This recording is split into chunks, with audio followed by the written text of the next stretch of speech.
Nick Clegg, welcome to 5 News. Let's cut to the chase. Who would it be, head or heart? Conservatives again, or Labour Party in a coalition? In a democracy, that's your choice, and everyone watching. Who would you prefer? Oh, I don't think, actually, my own preference is for me to be Prime Minister, but I'm not going to pretend to you that we're going to sweep to victory. I think actually this election is a very interesting one. It's the first in my adult political life where everyone knows that nobody's going to win. So, you know, the question, interestingly, it never happened before, is not, is David Cameron or Ed Miliband going to go into number 10? One of them will. It's who's going to go in there with them. And in effect, is it Alex Salmond with Ed Miliband? Is it Nigel Farage with David Cameron? Or is it the Lib Dems keeping everybody on the straight and narrow? And that's the problem for you, isn't it? People don't know what they're going to get if they vote Liberal Democrat. I don't agree, actually. I mean, I'm sure that's what critics allege, but actually I think in many ways, given that we're now been in government for 5 years, people know we are the party of fairer and lower taxes. They know we're the party of more apprenticeships. They know we're the party of giving more childcare help to families up and down the country. We're the party of shared parental leave. They also know you're the party who folded when it came to tuition fees very quickly in coalition, and that has taken its toll on you. Well, look, I'm afraid there are just certain facts that I can't change. I lead a party which has 8% of MPs in the House of Commons, so I didn't have the democratic mandate, because we didn't win the election, to apply our manifesto in full. So what we did on that particular issue, of course, was the next best thing. We got the fairest deal we could get for students and graduates, which thankfully is the reason why we've now got more youngsters in university than ever before on full-time courses. But at the time, you had 50% of the student vote. You would now get 5% of the student vote. You've alienated a generation, potentially, of Liberal Democrat supporters. Yeah, listen, there are going to be some people who will only, will hark back to that, and they're perfectly entitled to do so. It's a free country. There are lots of other fair-minded folk who I meet all the time who say, you know what, we understood that there's compromise and give and take in government, but if it hadn't been for the Liberal Democrats stepping up to the plate, it was a difficult and brave decision. We wouldn't have the economic recovery now. We wouldn't have the huge tax cuts, so you pay no income tax on the first £10,600 you earn. Lots of youngsters wouldn't be on apprenticeships.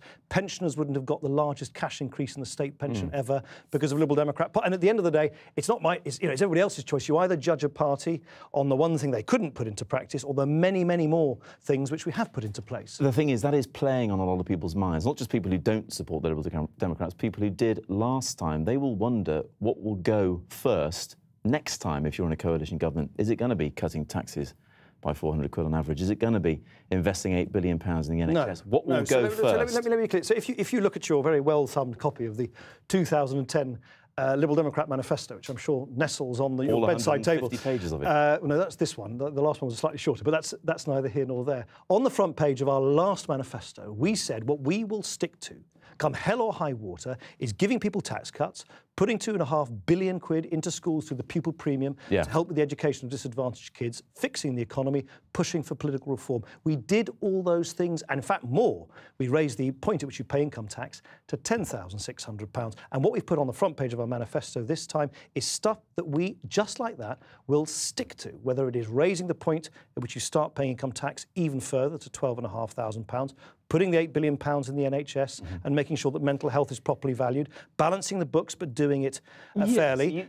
You say that, but what is lacking, glaringly, is the detail. Today we've had a report from the Institute of Fiscal Studies, if you have a listen to this, warning all the major parties, you included, that you've not provided anything like the full details on plans to cut the deficit. How can people properly decide if none of the parties, yours included, are being clear enough? I think you're not being entirely fair to your viewers. Actually, the IFS said that the Liberal Democrats deserve what they call a small tick. They said we were the most transparent of the policies. Basically said you were the best of a bad bunch, is what they said. Look, there are certain things, by the way, where you just simply cannot cross the T's and dot the I's before you come into government. But we've gone considerably further. And as the IFS confirmed, as you know, we've always said that we will balance the books, which is what Labour won't do, but we'll do it more fairly than the Conservatives. What is fairly? What is fairly? What are you going to cut? Let me explain. What that means is that we will borrow less than Labour, because there's nothing fair about borrowing and racking up debt, because it means your kids and your grandkids pay off this generation. To make cuts like the Tories. Exactly. And then we're going to make far fewer cuts than the Conservatives. The Conservatives want to cut for ideological reasons. This is the crucial difference. We say you cut because you have to in order to balance the books. The Conservatives cut because they want to, way beyond what is necessary. Last time on this, what will you cut? So we have said that we will cut, for instance, £3 billion from welfare. What does that mean, for instance? That if you're a very wealthy pensioner looking at this programme, we will say, I'm sorry, but we're not going to have lower paid taxpayers paying for your TV licences or your winter fuel payments. Yes, welfare's a big area. Yes, job seekers allowance, will you cut that? No, we're not. We don't think you need to do that. What you do need to do, for instance, is to make sure that universal credit, that the way in which the universal credit is organised is done more cheaply. So that is another cut. And we're asking for tax increases. We're saying, for instance, that the very wealthy people in houses of more than £2 million have got to pay a bit extra, because that is a fair way of balancing the books. But what this gets to is the key of this election campaign. Everybody knows. Well, most people know, I think, that you've got to balance the books. You've got to wipe the slate clean for the next generation. Yeah. Who's going to be relied upon to do that fairly? Which brings us on to our first question from a viewer. Kieran B on Twitter says, what makes you different from the rest of the other candidates? I presume she means the other leaders. I think it's that balance. You see, you've now got, I think, a very polarised election. You've got the Labour Party herring off to the left, wanting to borrow pots of money. You've got the Conservatives ideologically saying they'll cut. And we think if you want to keep the country stable and fair and strong, yes, you've got to balance the books. You've got to do it fairly. Why? Not as an exercise in accountancy, because I believe passionately that that is the way that you spread opportunity across society. The only way you can give everybody the best chance to live out the life they want is to, yes, balance the books, but do it fairly. The thing is, the only way they're going to vote for you is if they trust you on all of this. And we've taken a look at this. We've commissioned a poll to find out if people do trust you. More than 1,300 were questioned. 28% said they trust you. 63%, so nearly two-thirds, said they do not trust you. That's an awful lot of people. This is coming after 5 years in government. How does it make you feel? Well, I have no idea what the figures are for everybody else. I have a slight feeling that at the moment there's a lot of distrust in politics. It's a fairly large sample, though. There's a lot of distrust and cynicism in politics generally, and that's just something which you see not only in our country, but across the developed world. It's understandable, because we've been through a really, really rocky time as a country. You know, people have seen bankers mess things up in 2008, and yet they feel that they're being hurt for it. And people feel quite rightly angry, and they say to the politicians, hang on a minute, how have you let this all happen? I understand that. What I am anxious about, looking forward rather than back, is that we don't waste, we don't squander all that effort, all those individual sacrifices from people across the country by lurching off to the right in a kind of, you know, Cameron-Farage coalition, or lurching off to the left in a Miliband-Salmond coalition. Yeah, well, you could be involved in either of those, couldn't you? No, well, I would rather be, frankly, trying to keep the country anchored and the government anchored in the centre ground, rather than having Alex Salmond or Nigel Farage pull the country this way and that. So you'd be happy to sit on the opposition benches next time?